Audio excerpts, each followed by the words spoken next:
Hit a spark when we speak, stronger together. Yeah, we building each week. Each one reach one, now the whole world know. Big Jack story time, Walt talks, let's go.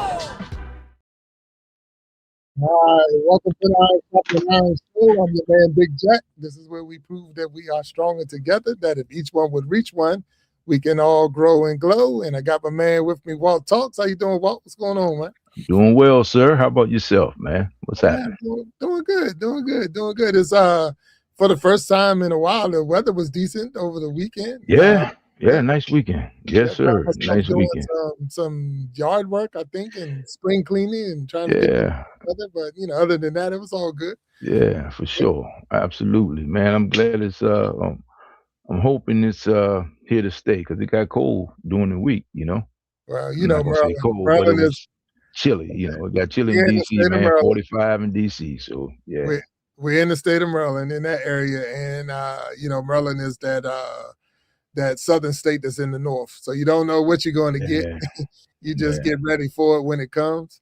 But look, hey, I got to throw out there. I'm gonna put this out there because you said it many times that you are already retired. So you're retired. And I'm at that age or at that edge or thinking about retiring, but I know maybe I haven't done the right thing. Maybe I haven't. So as far as, you had the 401ks and stuff like that, but did you do it right? That was the big, that's the fear. That's one of the biggest fears for a lot of people. So today we have a guest that's going to help us maybe walk through those steps, through. So I know that you got some background, but I don't have the background. So, it's going to be more you maybe can help us and bounce it off. So I don't know, because what was it like for you when you had to go through those steps? So my situation is a little different because I'm a public safety guy. So we probably the last dinosaurs when it comes to pensions. So, when you're doing your 401k versus a pension, it's a lot. So I'm looking forward to learn because I know a lot depends on the market, especially when it comes to a 401k, man. So I just remember some guys that were friends of mine, same age, same cohort. When I was retiring, they were like, man, the market was going crazy at that time. So they, talked to their financial advisors and couldn't at the time. So, hey, man, I'm getting ready to learn a lot, man. It's a lot of stress just trying to retire in general, just trying to figure it out because we've all been conditioned to get up and go to work, right? And that next phase of your life is unknown. And so I'm sure that she's going to put us in the pocket, And I'm not opposed to going back to work. Maybe I can get a second retirement, man. Maybe I could, I can't get it playing golf because my game is not up to par. But we'll see what happens. Yeah, we'll see what happens. You made a comment that a lot of people, even to me, was foreign, what you said, your financial advisor. So I'm definitely going to have to listen in. So let's get our guests up on the stage, and that way we can start to learn some things because this is the Iron Sharpening Iron Show. Man. We welcome all of you that's out there right now, and let's bring our guests up on the stage. You ready? Let's go.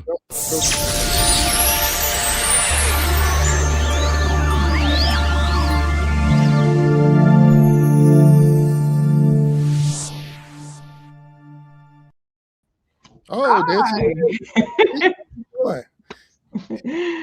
how's it going? It's going well. It's going well. So we have Monique Etheridge with us on the stage. Welcome to the Iron Sharpening Iron Show. Thank you. I am Big Jack Storytime. This is my co-host, Walt Talks. Or this is the other host, Walt Talk. Co-host. And we are live on Facebook. We're live on YouTube. And when the show is over, we'll make cuts and put it on Instagram and TikTok and Twitch and all the other social media networks. But right now, we just want to welcome you to the show. And I'm just going to say thank you for being here. And can you please share with our audience that's out there who you are? Who is Sure. My name is Monique Owens Etheridge. I am, first and foremost, I'm a daughter of the Most High God. And let me start from beginning to end. I was born in Memphis, Tennessee. I'm an Army brat. My father was last stationed at Fort Dix. So a lot of times when people know me, they think I'm from New Jersey, but I'm actually from all over. But I was born in Memphis. My mom and dad families mostly are in Memphis, Tennessee. So shout out to my families who's watching me, because I told everybody to watch me in my group chat. But I finished high school and undergrad in New Jersey. So I finished from Rutgers University. I finished from Rutgers University because my mom told me I was going to go. It made me go. I thought I was going to go into the Air Force, but my mother cursed out the Air Force recruiter and made me go to Rutgers. And so, but years later, I went back to thank her. And so, when I was at Rutgers University, I have a bachelor's in economics. But the beauty of going to Rutgers is that it was 45 minutes from Wall Street. So all of us did our interns. We were introduced to Wall Street at a very young age. So I was exposed to things that normal people were not exposed to. And so after I finished Rutgers, I did work at Prudential Mutual Fund Services for a minute in the 401k department. And that was really a cute job because I didn't know anything about 401k. And I remember I took the job because I was tired of commuting door to door, going from Somerset, New Jersey to Jersey City or Wall Street. It was taking me an hour and a half just to get to work. And back then I answered an ad in the paper, and the lady was like, well, do you know anything about 401k? And I said, no, but I can learn. No, but I can learn. And then I got tired of that job and I decided to go to graduate school in Atlanta, Georgia for 91 to 93. That's how I ended up in Atlanta. So I have an MBA in finance from Clark Atlanta University. So I went to Rutgers and then I went to the HBCU. So I can speak both languages, talk on both sides of the street, which I think is very necessary in this day and age. So I understand both cultures very well. And I really love it because I think it's just a beautiful thing to be in the kingdom to understand that. So I finished my MBA in 93. And that was funny because I was trying very hard to get back to the Northeast. I tried everything. I applied to jobs from Philly to New York, A to Z, made phone calls, not one offer. And all of my job offers were in Atlanta, Georgia. And I was devastated because I didn't want to stay here, but that was part of God's plan. And so Labor Day, and I got a job at Bank of America, and that's another story because I'm a 401k background. I thought they're going to place me in the 401k department, but I got placed in the estate planning department for 12 years. But it was all part of God's plan because I need to know the estate planning piece. I need to know the 401k piece. So I have a holistic point of view from everything. And I met my loving husband of 28 years. I met him September 1st, 96 during Labor Day, right after the Olympics. So I am married to Eric. We've been married almost 28 years. And Bill married us. So Bill married us. We got married on a cruise ship because, and then I like to say this one thing. One reason, when he told me what I thought, I remember what I heard. One reason Eric said that he wanted to marry me because he said I was frugal. And so I don't like to spend money. So he said that's when he decided to start looking for an engagement ring because that was one of those things on his checkbox. So I didn't know he had a checkbox, but I know I had a checkbox, but I didn't know that. But that's a whole nother story. So we've been married. It'll be 28 years in August, and Bill married us. So I am married to Bill's best friend. And so I've been working in the financial industry for about 30 years. I work now at a major financial institution, but what I'm doing now, I work more on deferred comp. What that means is that for those people who are not qualified to be in a 401k, meaning that they make 160,000 or more, they get put in what we call a deferred comp plan. I work with people who make a 160 or more all the way to the C-suite. So it's been a fun ride. I will definitely say I've been blessed. Like, people don't look forward to go to work. I get excited about the financial industry. It makes me tick, And so I know that's my mountain. and I don't really back off from it. I'm also an author, so I wrote a book. I actually wrote 2 books, but the other book Amazon hasn't released. It's available on Amazon, but the ebook, but not the hard copy because I didn't write enough pages, so I had to write more pages. But that's who I am. That's my introduction. Well, Wow. that's a great introduction, and a lot of pieces in there that we're gonna have to dig through. So, Monique, again, welcome to the show. So you Thank talked you. about Rutgers, and I just want to throw Mhm. that out there. The last college that recruited me before I decided which one I was going to, my last visit was Rutgers University. Really? So I went out to Rutgers University. That was the first time they ever been to our high school. So they was like, you gotta go to the visit because it's opening the doors for the people behind you. I had no intentions of going to Rutgers. There was no way I'm going to Rutgers. But I go out there for my visit. I just want to share this while we're talking. But I go out there for my visit, and when I walk in my room, the hotel room, there's a big spread already in the room. Already in the room. I'm talking all the stuff that you can order off of the room service menu was already in the room. And I didn't order it. My host decided, since it's the school paying for it, we're gonna eat. No, so I walked in the door and turned around, walked out. I said, "Oh no, you're not gonna hook me up with this." I had nothing. Right.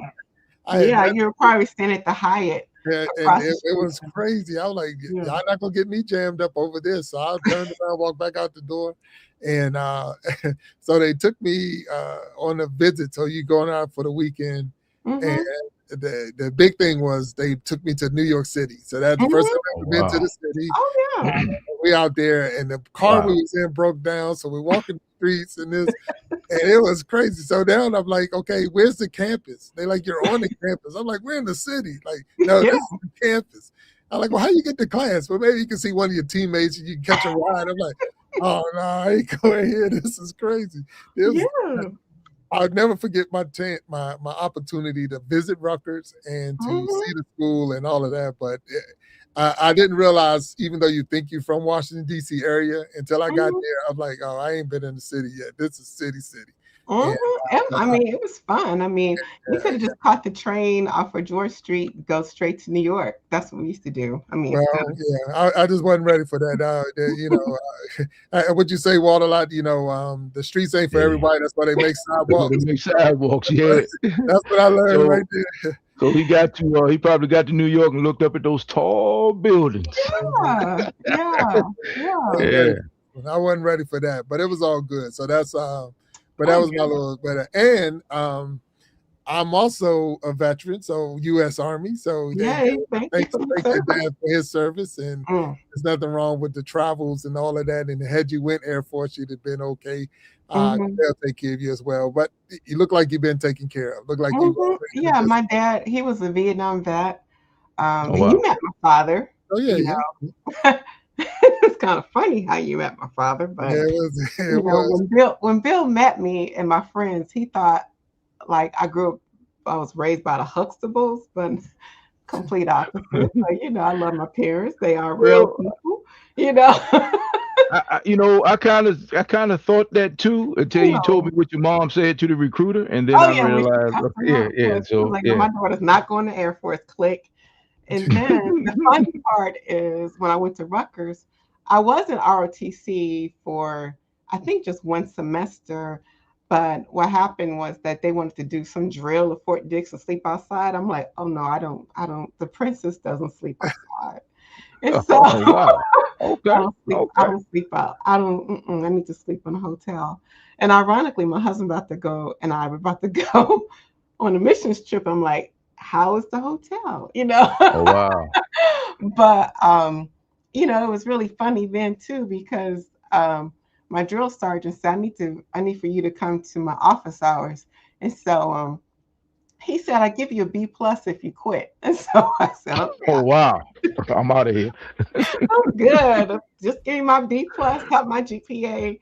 So I never served in the military, but my father did 23 years. And we moved around. My early years, we moved like every 2 years, which I think was really good, because I think that's why I don't know a stranger to this day, because, in kindergarten, you first say, hi, my name's Monique. In second grade, you're like, hi, my name's Monique. In fourth grade, you're like, hi, you're moving around so much that, but I really enjoyed that experience because I feel like I can go anywhere and just fit in because I had to at a young age. And so me being in Atlanta and in the house that my husband and I are in is the longest I ever lived anywhere. Oh, wow. So it Okay. still feels funny to me. I'm like, oh, okay, we're in the same house. And, his family still has the same house where they brought him home from the hospital. So I'm just like, that's foreign to me, but that's okay, Sounds like a great combination. Sounds like a great combination. It is. It is. Look, so you mentioned that I performed the wedding ceremony for you. I officiated it. Yes. We were on a cruise ship out of Miami, Florida. I won't forget that. I didn't go on a cruise. I just went on the boat just to do the wedding and got off the boat. Okay. Yeah. So that was, but it was good. It was a great opportunity because look, I had never been on a cruise ship before, so that was the first time I've ever been on one. So I'm like, oh, so now I gotta do some cruising because this thing is nice. I had never been on it. So, Was it the first wedding that you ever officiated? That was the first one. So I've really only done two, and both of them are still married. So I said I'm quit while I'm ahead. So people ask, "Are you married?" I'm like, nope. Yeah.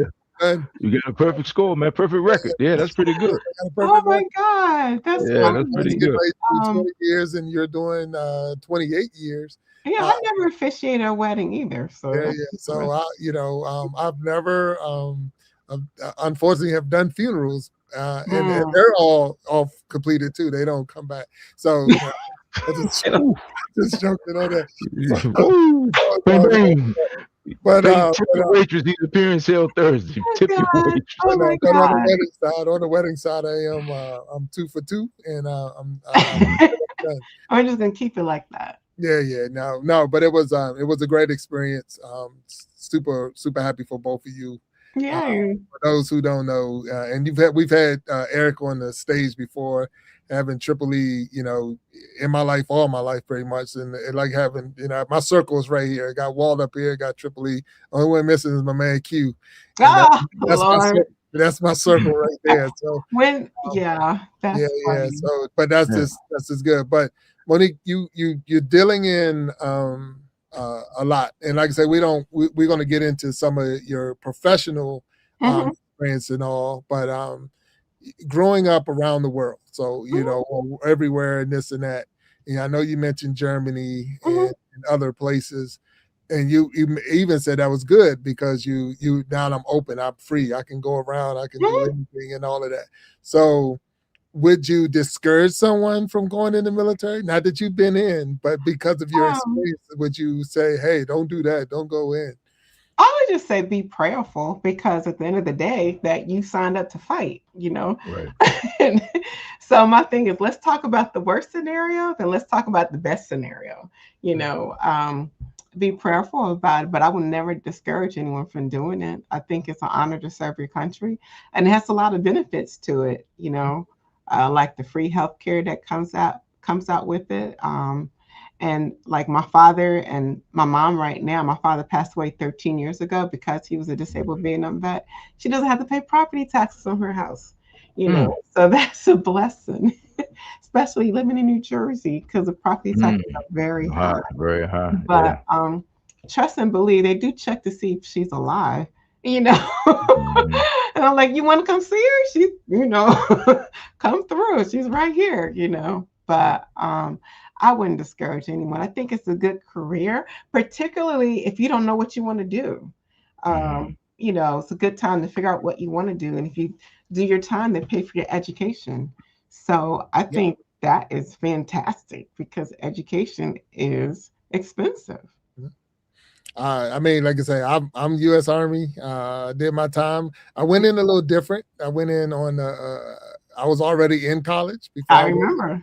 So, and getting in an argument with the football coach, and that's how I ended up in the military. Got in an argument with the football coach, Bill. Yeah. He's been a bully all his life. He's been a bully all of his life. He bullied me when we were kids, so he's been a bully. I'm at West Virginia Tech. I'm at West Virginia Tech. We're practicing at 6:00 in the morning. I didn't even know the skies were purple until that time, and I'm like, wait a minute, actually that purple sky thing is real. That's real. So it had to be a cold morning. Probably Q or somebody hit me and it really hurt my hands or whatever. So, and I'm like, I'm frustrated. I'm just upset because you know, it's too early in the morning to be playing football. Yeah.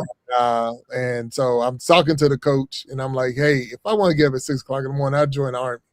And he said, well, join the Army. I'm like, I will. So I went right down the hill from practice field, went straight to the recruiter and said, what do I do to get in the Army? That's how I got in. That's how it happened. That's it. I heard that story so many times. I didn't hear your part of the story. I just heard that. That's how it was. And all of a sudden I'm talking to Eric and Q and like, hey man, I'll see y'all later. I'm going to basic training.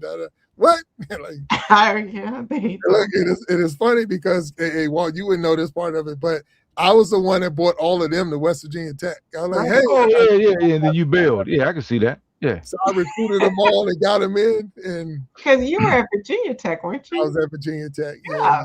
See, I remember. Q was at Virginia Tech as well. So I went by and I picked Eric up from Frostburg and Q come on with me from VT. We went and got Cliff, and we got people from all over the country. Hey, come on. We're gonna build a team. Yeah, I know. And then I got a picture in our guest room. He has the picture of 4 of y'all in your. Oh yeah, we're all living in one house, 710. Well, no, not that one. You had your football uniform. I gotta take a picture and send it to you. Oh yeah, do that. So Eric is in the chat. So the chat is going, you know, but he's in the chat and he said those walks to the gym at 4 a.m. is crazy. Yes, 4 a.m. because you got to get dressed to go to practice. So you up at 4, walking up to the gym, getting on your uniform and all that. Like nobody wants to do that. Eric took me back there for something to visit, and I said he should have graduated valedictorian because there was nothing to do in West Virginia. There's a whole bunch of tumbleweeds, like Gunsmoke or something. We found stuff. We found plenty of stuff. I was about to say that's they found stuff to do. Yeah. Look, you don't have to look for trouble. Trouble will find you. So yeah, I can imagine with y'all. Yeah. Okay. Especially not you know, hey, he knows it. Especially finding Q. Q found it. It found him everywhere. So I spent more time about the Q stories, and then the Howard came along. And Howard came, and that made it even. Yeah. So. But we had a good time. We really did. What do you want to know about retirement of 401k? Huh? Say again? What do you want to know about retirement of 401k? Like, say, let's get off of that. Let's go down to so. No, 100%. So now I'm at that age. So that was fun back in the days when I was 23, 22, 21 years old. But now I'm not. I'm 55 years old. The double nickels. I'm double nickels. So eventually I'm going to hopefully retire. Yeah, I want to retire. So with all of that, so that's a big, and I'm not the only one. I'm sure there's people that's watching right now that's in 401k programs or not some programs or whatever.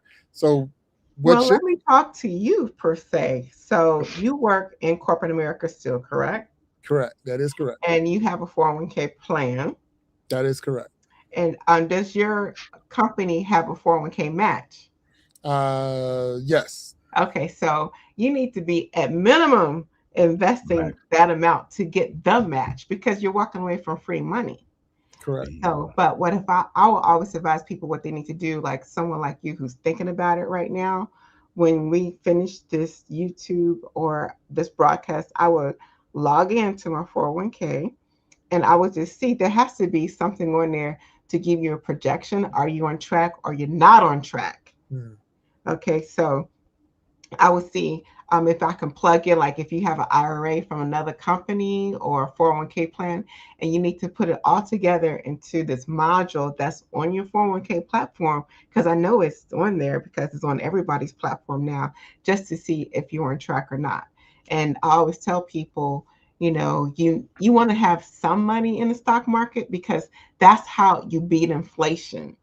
So they say inflation grows like 3 or 4%, and the stock market over a course of time will, go like 8 or 9% per year. So you have to put money in the stock market in order to beat inflation. So you're tracking with me? Oh, I'm listening. Oh, yeah. And so also with that module that's on your platform per se, they probably have a Social Security paycheck calculator, or if you don't, you can contact the Social Security benefits office to see, hey, how much will I get if I retire now, if I retire at retirement age of 62 or 65 or 67, and they would give you a projection because you need to know how much income you're going to receive upon retirement. And you can start that projection today. You don't have to wait until you reach that quote unquote retirement age. So I always tell people, once you get into a 401k plan, only reason why you touch it is you need a body part or something. I don't recommend getting money out your 401k for nothing, because what happens is that is money out of the market.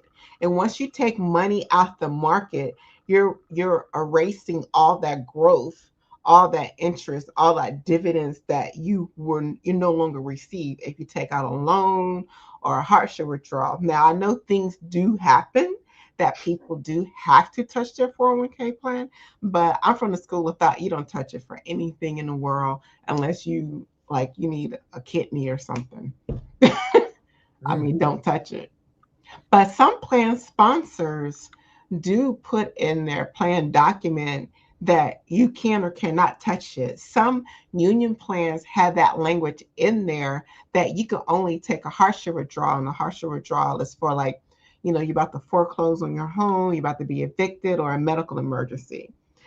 That's the only way you can take it. Because what I used to do when I got back into the 401k world, I was one of those educators where I had the privilege to go around the country to do enrollment meetings. So I met all people from all walks of life, from A to Z, from the janitor to the CEO, to talk about enrollment. And, ironically, I had a coal mining client in West Virginia. And the coal miners, it was that one particular company where they had the coal mining explosion years ago. And so they were the salt of the earth people. And so, but they were adamant about not putting money in the stock market. And I met them like 2005, 2006. And I came back after 2007, 2008, after the market crash. And they didn't lose any money because they kept their money in the money market. And so, but my advice to people, even if you are afraid of the stock market, put it in there anyway, or put it in what we call a target date fund.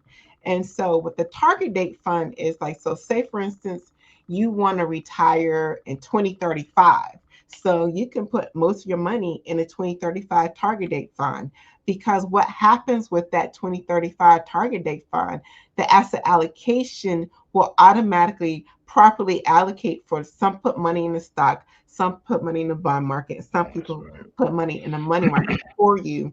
That's why they say you can quote unquote set it and forget it. And so that will help you too. So I said a mouthful. So what questions do you have for me? Oh, no. And I'm going to tell you one of the biggest mistakes. So, I've had probably 1,000 jobs in my life. If I wrote everything down on the resume, it's 20 pages. And everywhere that when I left that one job and went to another job and they let me cash out that 401k thing, I cashed it out. That was money in my pocket. Right. So I was like starting over every time. So is that okay? Or no?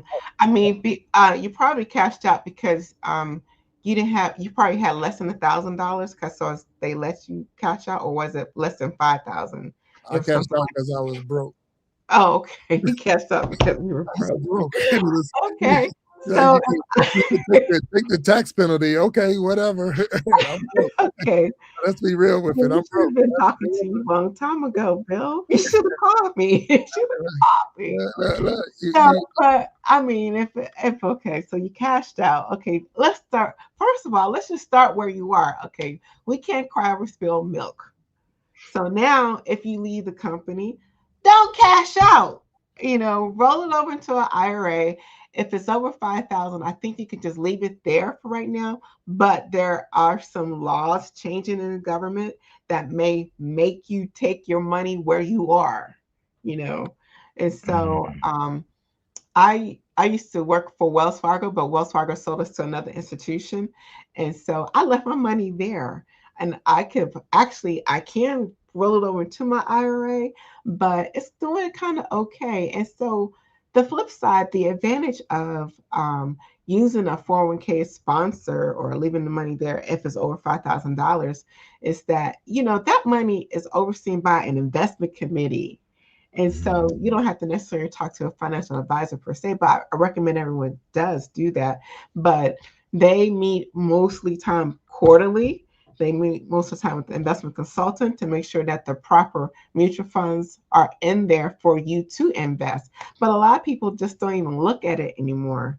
But I don't recommend you cashing out. But if you did, you did. But other people, when you leave, either roll it over into an IRA or take it with you to your other company. Now, also, another benefit of the 401k is that hopefully they have a Roth 401k provision or a Roth after tax, because now, before, when I first started in the 401k world, everything was pre-tax deduction. But now we have to think about, when I get older, I really don't want to pay this tax bill. That's why about 5 or 6 years ago, the Roth IRA was such a big deal. Like, do I pay the tax penalty now and let my money grow after taxes? And the reason that's important is that when you get older, you don't want to have a tax bill when you're a senior citizen. I don't want a tax bill now. So now, personally, what I do, I put some money in a pre-tax bucket, but I also put some money in an after-tax bucket. Because when I want to start decumulating, the first bucket that I'm going to decumulate is going to be the after-tax bucket, because I'm trying to kick this can down the road as long as I can, not to pay any taxes. Okay, all right. So we do have a question that came in the chat, and it's from Jesus Influencer. And it says, and I'm going to put it up on the screen for you there. Is there any stipulations in a target date fund? No, there's no stipulations, but what you have to do is you need to go on to your 401k provider, and then what you would do, you would click on that fund fact sheet and just look at it. So there's no quote unquote stipulation to the target date fund, but they're what we call expense ratios. Now you have to pay these investment managers, and so you may want to look on the fund fact sheet to see how much they're being paid. But if you're in a 401k plan and you're looking at the target date fund and you're looking at the expense ratios, if you have questions about that per se, that's probably someone you can contact at your company. And a lot of times, some of these plan providers, you are able to get a free, at least one Zoom call or talk with a consultant sometimes that comes with it. Okay, now how often should you have that conversation? Is that once a year? Or I would say once a year, at least once a year. Now, I don't talk to anybody because of my background, but one of my best friends is a financial planner. And so, the two of us get together, is like, we probably give other people a headache because of what we're talking about. But, she was the one talking about the decumulation. You have to have the proper decumulation, figure out what you want to take out first. And so now that's what I'm thinking too, like what I'm going to take out first, or what I'm going to do first. Do I even need to even touch it? And so blah, blah, blah, so yeah.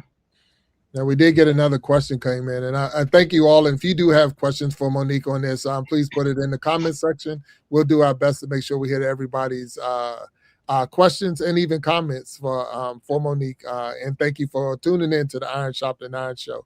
So there's another one, Monique. It says, is it ever too late to start? No, it's never too late. You need to just start where you are. Start today, start tomorrow. And the amount that you need to put in, I always tell people, put in much in as you can until you ouch, till you scream. Because you really do need to save money. And like I said, you need to start where you are. And to me, it's a good way to save money. Like if you're going to do the pre-tax part of it, it's a good way to lower your tax bill personally. And so I will put as much money as I can. And sometimes there's like a payroll calculator that you would see how much you will bring home based upon if I put 5%, if I put 6%. But, just start today, start where you are, because you need to take an assessment to see where you are, where you want to go. And you need to, because what you're going to do, those birthdays keep coming. My husband just had a birthday on Friday, so those, time is not waiting for anyone. Now, that's a good point. And what I noticed, I do know, when I hit 50, they sent me a letter saying that I'm at the age now that I can play catch up. Now you can put a little bit more in what the normal is, because you're at that age that you can catch up. So that was one of the big things I did. I because of all the years of not cashing out, right? Like, you need to catch up. So I said, okay, I could pay a little bit more because it allowed me to put a little bit more in to catch up on my 401k. That's good. So I'm not going to hold, because I know Walt's, he probably sitting there biting at the bit a little bit. I'm listening, man. I'm taking it all in. Retired, so you don't have to worry about one this. thing she did say that perked my ears. So I'm a retired firefighter. Yeah, thank you for your service. Appreciate that. But so we didn't have a 401k, but I was in a deferred comp program. But the 160 thing is what threw me off, because I walked in the door in the deferred comp program. Matter of fact, when I got there in '85, that was my first that was my first experience with it. And we had a guy come through just like you were out there preaching the gospel.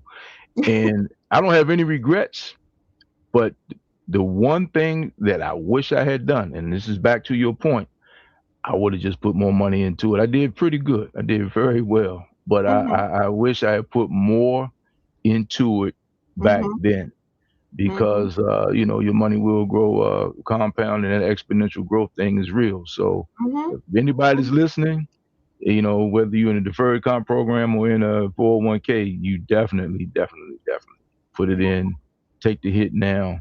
When you get your raises, do your thing. And like I said, I don't have any regrets, but when I say, what if I had done this? And there's always a what if moment when you're talking about money, right? Yeah. Oh yeah. It would, I probably would have my boat right now. But you know what? That's a good walk into my next point. What I always like to talk about, it's a concept I learned in grad school called time value of money. And someone like me, maybe I shouldn't have learned it because my personality is very anal, meaning like, oh shoot, I shouldn't spend this money this way because I know if I do this, this money can grow. And so if you invested just $20 per month in SPY, that's S&P 500 for 10 years, and you have approximately you invested about $2,400, and if you just put $20 a month in S&P 500 for 10 years, you would have $4,600 today. And that is a 91% return. And so if you invested $75 a month in the S&P 500 for 10 years, you have approximately $17,000. And that's total amount invested. And that's a return of about 88% on your money. Yeah. So what happens is that, I would like to say this. I'm going to say it in the right way because I get in trouble sometimes. So we have to think about the time value of money. You have to use time and money on your side because the money will grow. But I will have to have my disclaimer is that past performance is not an indication of future performance. Like, if something goes sideways with the war, I don't know what the stock market's going to do. I'm just going to be totally honest with you. I really don't know. But overall, in the long run, we still win. We do better. But I always tell people, you need to take an assessment where you are, because right now, invested in your 401k is what I call an appreciable asset, something that will over 5 to 10 years will go up, versus investing a lot of money in a new car or a sports car, and that goes down in 5 to 10 years. So you want to put your money that, I always think, well, if I put my money over here, is that going to go up in 5 years? If I put my money over here, that car note that's cost me $800 a month, that's not going to appreciate. It's going to depreciate. You just throwing money down the tube. I'm not saying not get a good car.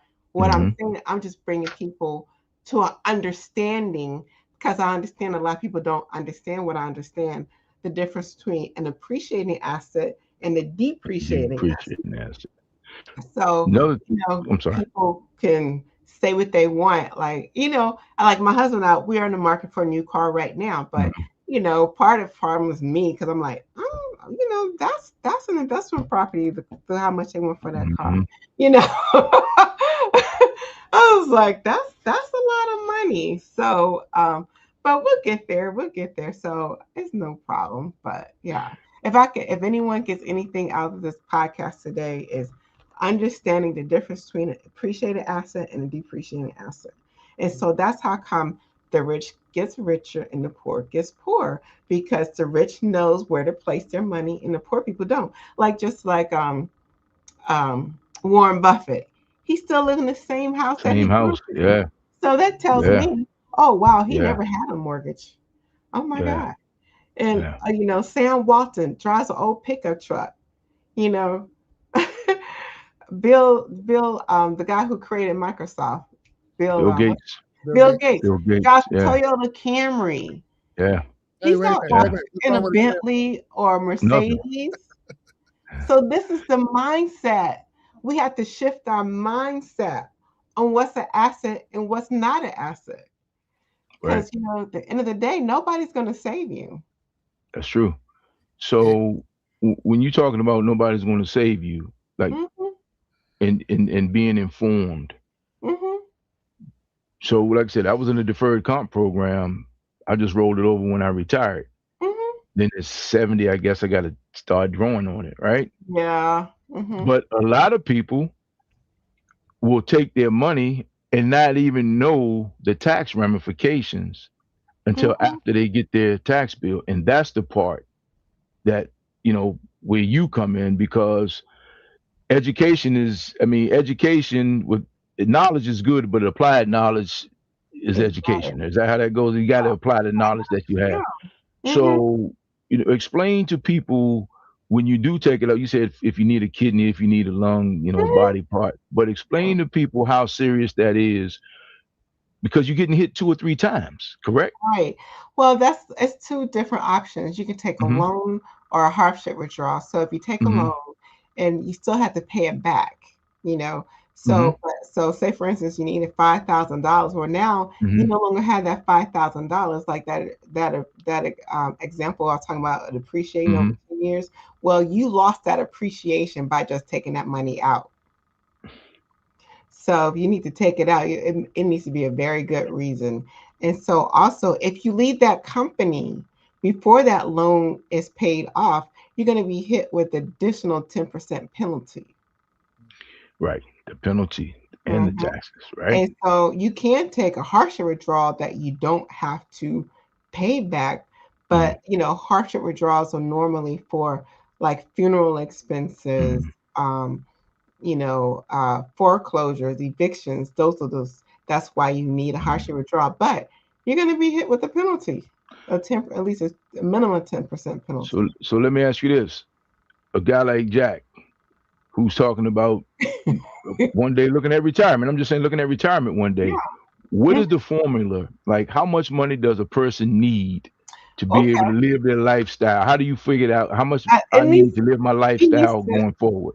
well, the frame of thought is like you need at least 70% of what you're currently bringing in. Mm-hmm. But if he sits down, get out of debt, pays his house off, you know, pay off, get the, hopefully get the last car that you ever need, get out of debt, okay? Because a lot of people still want to Yeah, carry debt, but that's the key right that's the there. key He right needs there. to work Yeah, on getting out of debt because once he retires, he won't need as much money as he did before. But right. now we had this thing with the cost of health care. Preferably, you can do Medicare, you know what I mean? Mm-hmm. So that Mm-hmm. you won't have to pay a lot of money for healthcare. So then the first thing, in addition to investing in your 401k or deferred comp, Mm-hmm. whatever, getting ready for retirement, you also need to be getting out of debt, you Mm-hmm. know, because even the guy says, oh, no man, nothing but the outstanding debt of love. So you need to, and I'm a Dave Ramsey fan, so I like the Mm-hmm. debt snowball. And I Mm-hmm. will always say this one testimony when my husband and I first got married, we had like $94,000 in combined debt.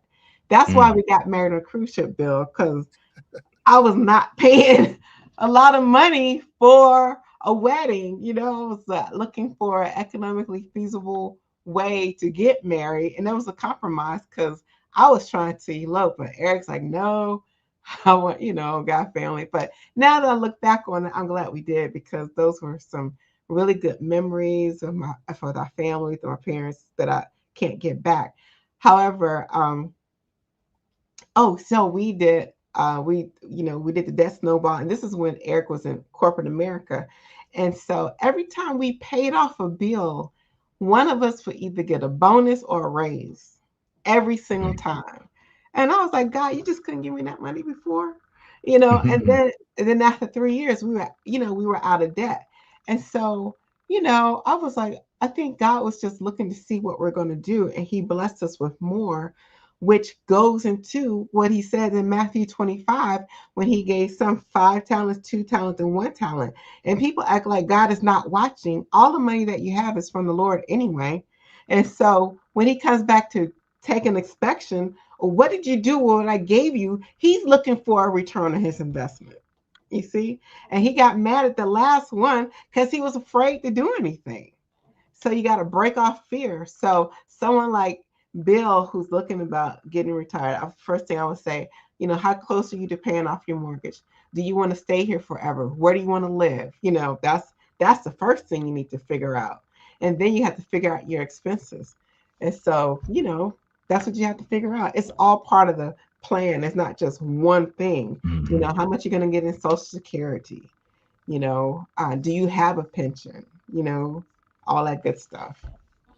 Well, I mean, it's definitely good facts that you're putting out there. And for those who are out there, because they only know me as Big Jack, I am also Bill that she's talking about. So I'm sorry. You blew his cover. You blew his cover. I was talking Big Jack. I'm sorry. No. Let me put my glasses on so you won't know who I am.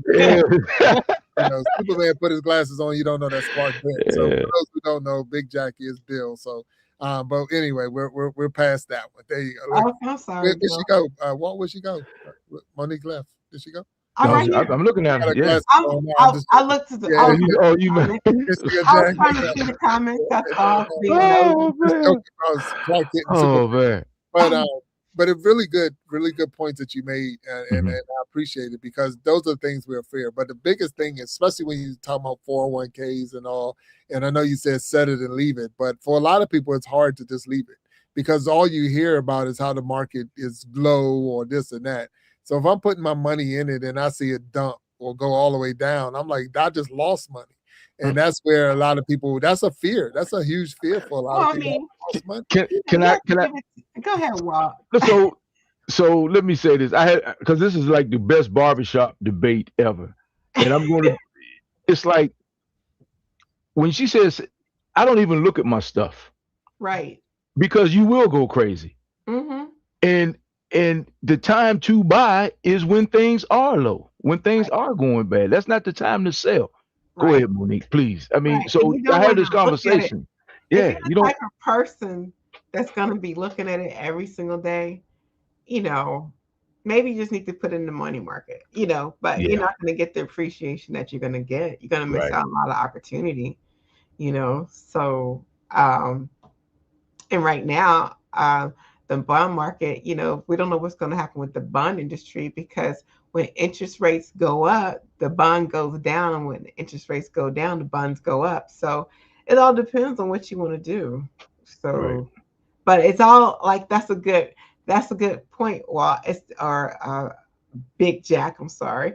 What's your risk tolerance? If you're the type of person that's going to be staying up at midnight looking at your 401k portfolio, no, I do look at it maybe once a month, just to see, but I'm not going to take anything out, because what happens is, like, that day that, it's going down, and like, for instance, I think it was in March, it was tanking. It was going down hard. I was like, ooh, is my 401k going to become a 201k? Like, I was concerned. But in April, and it's still going up, it recovered. So only thing it was doing was retracing, So, but although it was going down, guess what? I'm still going to get the dividends that I got invested in the mutual funds, that interest that I got invested in the bond funds, because I'm a record holder. But you haven't lost money until you take money out of the market. Right. And so what you're talking about, unrealized capital gains. Right. Unrealized capital gains. Unrealized losses. But here's the thing, Jack. This is the thing right here, man. You gotta, this is the difference. So with my situation, like, I'm a pension guy, right? That's good. But pensions are no longer. I mean, it used to be, you get the pension and the gold watch, but those days are pretty much gone. But the thing, Jack, is this, man. when you start drawing on your money to retire, that determines what's happening, right, Monique? Determines a lot, because you start taking money out of the market at that point. So a lot of people are like, I can't retire. But then also, a lot of times people tolerate tough times if they're in the market, because right now they're making money. So they really don't care about the people who are not in the market and not making any money. And that's why we have not the attitudes, I guess the temperament that people have right now. It's like, so what? I'm making money, so what? I mean, which is a short-term view when you think about it. And it sounds kind of selfish, but everybody's situation is how their individual situation. So that's why the barbershop is like having these conversations. I mean, it's beautiful. I would love for you to come into and I don't go to the barbershop except to talk trash. But you know, I always enjoy these conversations because you're the pro. So most people talk about their situation, their specific situation. So I always enjoy talking to the pro, because everybody has a different outlook. And like you said, you're frugal, which is pretty cool. That's pretty cool within itself, in itself, you know. Yeah. So I don't want to cut. I know we got another question. It's a good one that came up, so I want to make sure we get this one up here. All of them have been good questions, and it's a good conversation. So, you know, I do still go to the barbershop, thank God. But at the same time, we do talk about this, and I'm in a good spot, you know. But I wasn't all my life, so this is why we bring people on and have you here, Monique, and we thank you for your expertise. But I'm gonna put this up on the screen.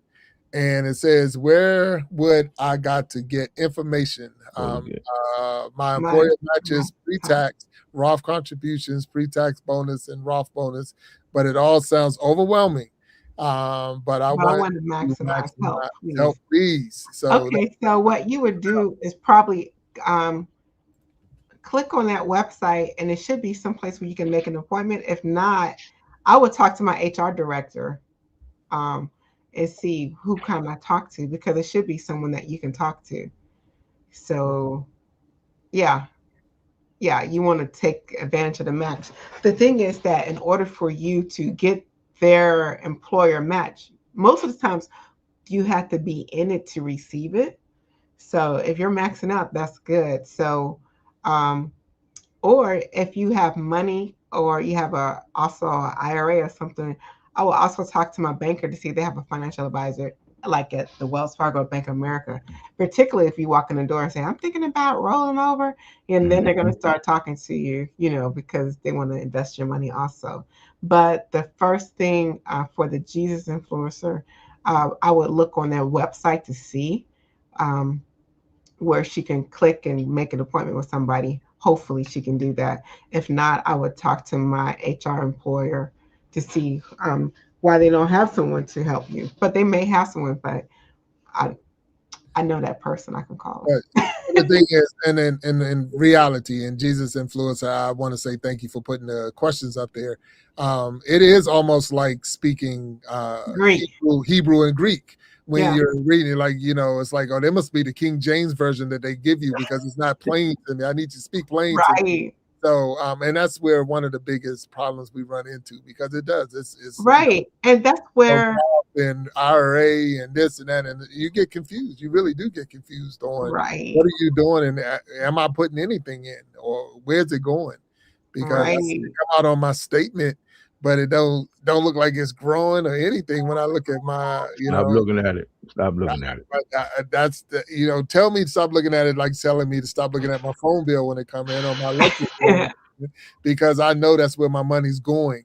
I know that when that bill come in, my money's going. So to me, sometimes it sounds almost like a bill that I need to pay my 401k, so that eventually when I decide to retire, that I'll have something that I'm putting into, I'm investing in it. But it's a payment. And when you're living paycheck to paycheck, or you start making that decision, do I eat or do I put more on my 401k? Because it's really not a lot to go around. And I don't want to, I'm going to stop right there for a second, because it's hard to believe we ran out of time. Monique, you do have a book. I want to make sure we have a book. Yeah. So I'm going to put it up on the screen. Can you tell us a little bit about your book? And yes, actually, I wrote this book years ago. I do have a second version on Amazon. You can get the second version online only. I just can't print it out yet because I had to write more pages. But anyway, I wrote this book years ago. When I was at my other church, I was part of the benevolence ministry.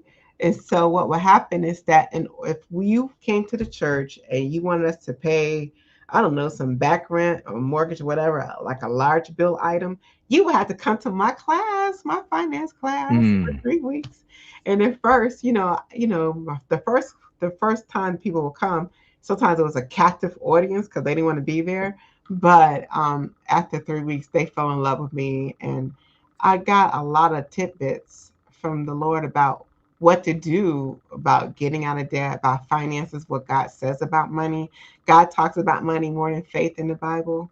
So he is concerned about your provision.